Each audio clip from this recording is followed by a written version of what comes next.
नमस्कार दोस्तों। पुराने वक्तों का जिक्र है कि एक गांव में एक व्यापारी रहता था। उसके दो बेटे थे। एक शाम को व्यापारी ने अपने दोनों बेटों से कहा कि आज का विशेष दिन है, इसलिए आज की रात जो सपना आए उसे अच्छे से याद रख लेना, क्योंकि सुबह वह सपना मैं तुमसे सुनना चाहूंगा। अगर दोनों में से कोई सपना नहीं सुनाएगा उसे बड़ी सजा मिलेगी। अगली सुबह बड़ा बेटा अपने पिता के पास गया और अपना सपना बताने लगा। उसने बताया कि मैंने स्वप्न में देखा कि छोटा भाई बहुत ऊंचाई पर आसमान में उड़ रहा है, और ये भी देखा कि आपकी एक भेड़ खो गई है। उसके बाद व्यापारी ने अपने छोटे बेटे को बुलाकर पूछा कि तुमने रात में कैसा स्वप्न देखा था। इस पर छोटे बेटे ने अपना स्वप्न बाप को सुनाने से साफ साफ मना कर दिया। बाप ने लाख चाहा पर वह अपना सपना बताने को राजी नहीं हुआ। बस इतना ही कहा कि मैं अपना सपना किसी को भी नहीं बताऊंगा। व्यापारी ने इशारे से नौकरों को बुलाकर कहा कि इस हरामजादे को वीराने जंगल में बांध आओ। नौकर हुक्म के मुताबिक छोटे बेटे को जंगल में अच्छे से बांध आए। सूरज की तपिश और भूख से उसका बुरा हाल हो गया था। संयोगवश वहीं से एक राजकुमार बिना घोड़े के जा रहा था। राजकुमार ने इस तरह एक लड़के को देखा तो उसे बड़ा रहम आया। अपनी कटार निकालकर रस्सियों को काटा और बड़े प्यार प्रेम से उसे पानी पिलाया। फिर उसे अपने महल ले गया। महल ले जाने के बाद राजकुमार ने लड़के से पूछा, तुम्हें वहाँ इस तरह किसने बांध दिया था? व्यापारी का बेटा बोला, मेरे पिताजी ने मुझे इस तरह बांध दिया था। राजकुमार ने पूछा, आखिर तुम्हारा कसूर क्या था? व्यापारी का बेटा कहने लगा, मैंने अपना सपना सुनाने से मना कर दिया था, बस इस बात पर वे मुझसे नाराज हो गए। राजकुमार ने कहा, तुम्हारे बापू तो बड़े क्रूर आदमी हैं। अब आप मुझे बताइए कि तुमने ऐसा स्वप्न में क्या देखा जो अपने पिता को भी नहीं बताया? व्यापारी का बेटा बोला, ये बात तो मैं आपको भी नहीं बताऊंगा।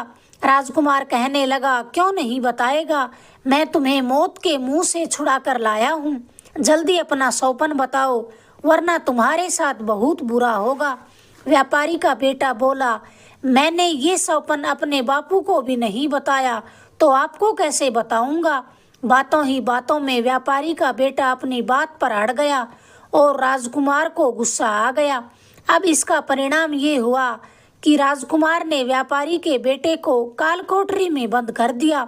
इसी तरह कालकोठरी में बंद व्यापारी के बेटे को 1 साल गुजर गया। इसी दौरान राजकुमार भी अपने विवाह के लिए किसी राजकुमारी की तलाश में यात्रा पर निकल गया। एक दिन राजकुमार की छोटी बहन घूमते घूमते उसी कालकोठरी के पास आ गई जिसमें व्यापारी के बेटे को कैद किया गया था। व्यापारी के बेटे ने एक छोटे से छेद से प्रार्थना भरी आवाज में कहा, राजकुमारी, मुझे आपके भाई ने यहाँ पर कैद कर दिया है। मेरा जुर्म बस इतना है कि मैंने उसे अपना स्वप्न नहीं बताया। आपके भाई जिस राजकुमारी से विवाह करने की सोच रहे हैं वह उसके लायक नहीं है। अगर राजकुमार उसी राजकुमारी से विवाह करेंगे तो वे अपनी जान से हाथ धो बैठेंगे, क्योंकि पहले भी कई राजकुमार उससे विवाह करने की इच्छा से गए और अपनी जान गंवा बैठे। राजकुमार की छोटी बहन ने कहा, तुम मेरे भाई की जान बचा लो। व्यापारी का बेटा कहने लगा, हाँ मैं उसकी जान बचा सकता हूँ, मगर मेरे पर बंधे हुए हैं।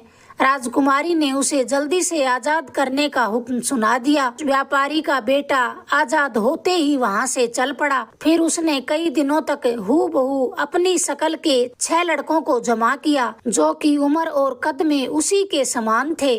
फिर एक जैसे घोड़ों पर एक एक लड़का सवार होकर यात्रा पर निकल पड़े। 7 घुड़सवार एक समान कपड़े पहने सगे भाई लग रहे थे। चलते चलते 3 दिन बाद वे घने सुनसान जंगल में दाखिल हुए। तभी उन्हें एक डरावनी सी चीख सुनाई दी। व्यापारी का बेटा बोला, तुम सब यहीं रुको, मैं देख कर आता हूँ कि ये चीख किसकी है। तभी उधर से 3 बूढ़े आपस में झगड़ते झगड़ते उधर ही आ रहे थे। व्यापारी के बेटे ने पूछा, तुम्हारी इतनी उम्र हो गई है, फिर भी बच्चों की तरह लड़ क्यों रहे हो? तभी एक बूढ़े ने कहा, अरे नौजवान, हमारे बाबा ने विरासत में 3 जादुई चीजें छोड़ी हैं। हमारे बाबा एक मशहूर जादूगर थे। एक टोपी जिसको पहनने वाला दूसरे को दिखाई नहीं देता, दूसरी उड़ने वाली कालीन और तीसरी तेज चलने वाले जूते। 50 सालों से हम आपस में यूं ही झगड़ते आ रहे हैं कि कौन क्या चीज लेगा, मगर अब तक इसका फैसला नहीं कर पाए। सौदागर का बेटा कहने लगा, अगर आप राजी हो तो मैं ये तीनों चीजें तुम तीनों में बराबर बराबर बांट सकता हूँ। तीनों बुजुर्ग एक साथ बोल उठे, जरूर, आप हम पर ये मेहरबानी कर दो, भगवान आपका भला करेगा। व्यापारी के बेटे ने झट अपना तीर कमान निकाला और एक एक करके 3 दिशाओं में 3 तीर छोड़ दिए। फिर कहा, आप तीनों में से जो तीर को उठाकर पहले ले आएगा उसे कालीन, दूसरे नंबर पर जो आएगा उसे टोपी और तीसरे नंबर पर जो आएगा उसे ये तेज चलने वाले जादुई जूते मिलेंगे। व्यापारी के बेटे ने ये कह करके तीनों बूढ़ों को एक एक दिशा में तीर लाने के लिए भेज दिया। बूढ़ों के वहां से जाते ही चालाक व्यापारी के बेटे ने अपने 6 साथियों से कहा कि घोड़ों को यहीं छोड़ दो और इस कालीन पर आ जाओ। सबने उसकी बात को सहर्ष स्वीकार कर लिया। सब के सब कालीन पर सवार हो गए। फिर कालीन उसी राजकुमारी की महल की ओर उड़ने लगी जिसके साथ राजकुमार विवाह करना चाहते थे। राजकुमार भी वहीं दूसरी तरफ एक महल बनाकर रह रहे थे। वहां पहुंचकर वे सबसे पहले राजकुमार के पास पहुंचे, राजा को सारी कहानी बताई। फिर अनजान बनकर कहने लगे, राजकुमार जी, हमें नौकरी की तलाश है।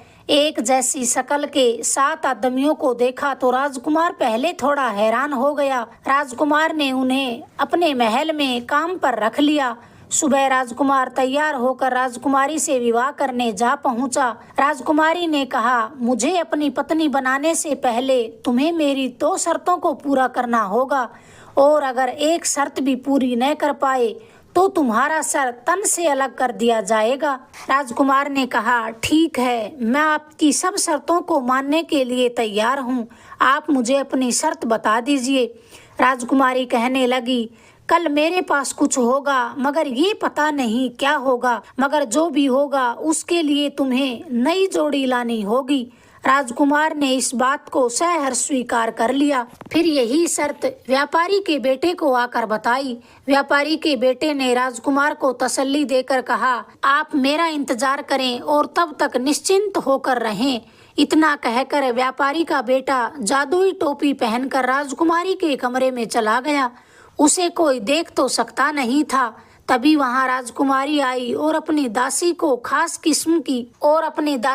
एक खास किस्म का चमड़ा देकर बोली, जाओ इस चमड़े की जूती बनवा कर लेकर आओ। राजकुमारी ने एक कागज के टुकड़े पर यह भी लिख दिया कि बाएं पैर की जूती बनानी है। दासी कागज का टुकड़ा और चमड़ा लेकर शाही मोची के पास पहुंच गई।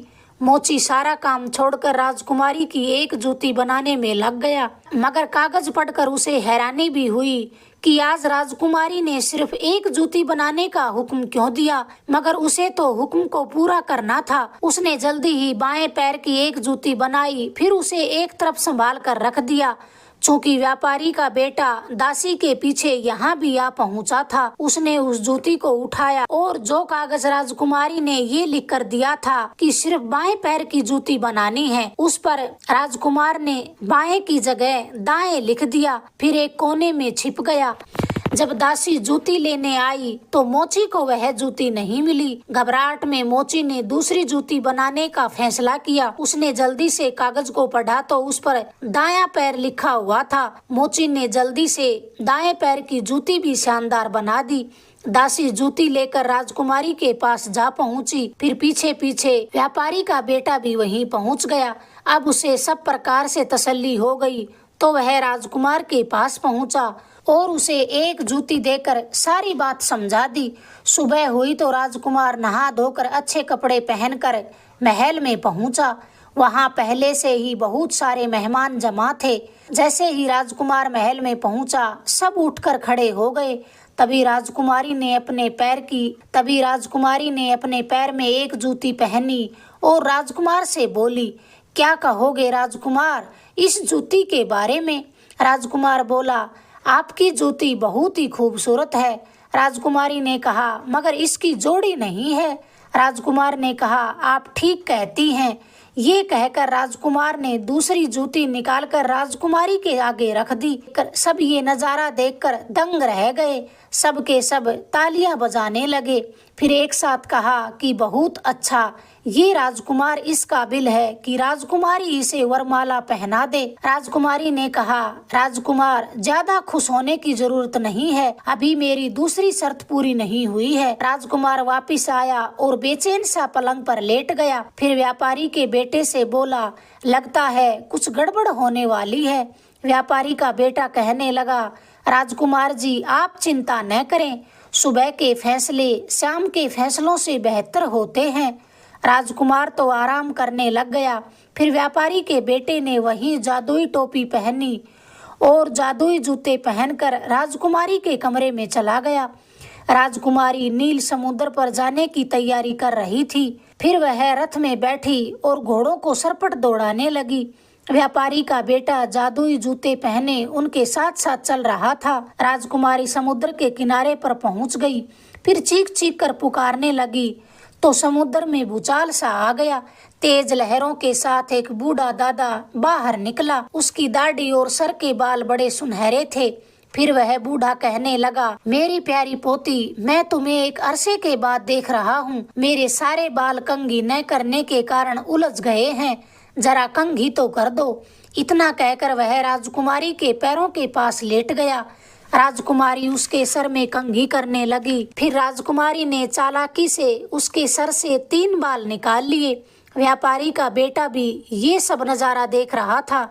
उसने भी चुपके से उस बूढ़े के 3 बाल निकाल डाले। बूढ़ा तकलीफ से करा उठा और राजकुमारी से नाराज होकर समुद्र के अंदर चला गया।